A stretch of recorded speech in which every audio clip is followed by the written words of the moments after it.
দাবি বিশ্ববিদ্যালয় চাই, বিশ্ববিদ্যালয় চাই, আমাদের দাবি, আমাদের দাবি,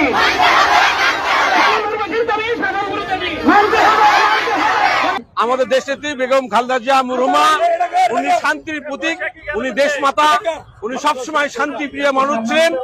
আমরা তাই সেই জন্য তার ফলশ্রুতিতে তার দেওয়া ওয়াদা রক্ষার্থে আমরা শান্তিপূর্ণ মানববন্ধন করতেছি। দেশ মাতা বেগম খালেদা জিয়ার দীর্ঘদিনের যে একটা প্রত্যাশা ছিল, তারই ধারাবাহিকতা আজকে আমাদের এলাকাবাসী, শাহজাহানপুর এবং গাবতলীবাসী সবাই মিলে এখানে সেই আন্দোলনে ডাক দিয়েছেন।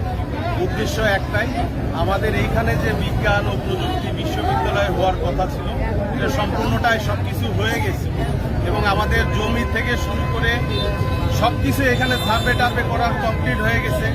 কিন্তু হঠাৎ করে এই জায়গাটার থেকে স্থানান্তরের উদ্দেশ্যে অন্য জায়গায় ভার্সিটিটা নিয়ে যাওয়ার জন্য আমাদের এলাকাবাসী, শাহজাহানপুর, গাবতলী এবং আমাদের আশেপাশে যারা আছেন শেরপুর এবং নন্দীগ্রাম সহ সবারই দাবি যে আমাদের পূর্ণাঙ্গ ইউনিভার্সিটিটা যেন এখানেই হয়। এখানে শান্তিপূর্ণ মানববন্ধন কর্মসূচি আমরা দিয়েছি। উদ্দেশ্য হলো এই জামালপুর নামক স্থানে সাবেক প্রধানমন্ত্রী মরহুমা বেগম খালেদা জিয়া 2001 সালে এখানে বিশ্ববিদ্যালয় স্থাপনের উদ্যোগ গ্রহণ করেছিলেন। তার উদ্যোগটি বিগত 25 সরকার, আওয়ামী সরকার দীর্ঘদিন যাবৎ বন্ধ রেখেছিলেন। সেটা তত্ত্বাবধায়ক সরকারের সময় পুনরায় চালু হয়েছিল। সেই চালু প্রক্রিয়াতে আমাদের বর্তমান প্রধানমন্ত্রী জনাব তারেক রহমান তিনি নতুন করে ঘোষণা দিয়েছেন, তিনি যেহেতু উন্নয়নের সরকার সেহেতু বড় উন্নয়ন করার স্বার্থে তিনি ঘোষণা দিয়েছেন পূর্ণাঙ্গ বিশ্ববিদ্যালয় করবেন।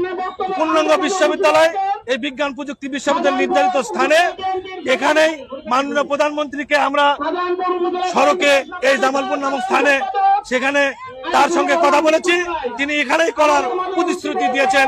কাজেই আমরা মনে করি এই জামালপুর নামক স্থানে যাতে জামালপুর বগুড়া বিশ্ববিদ্যালয়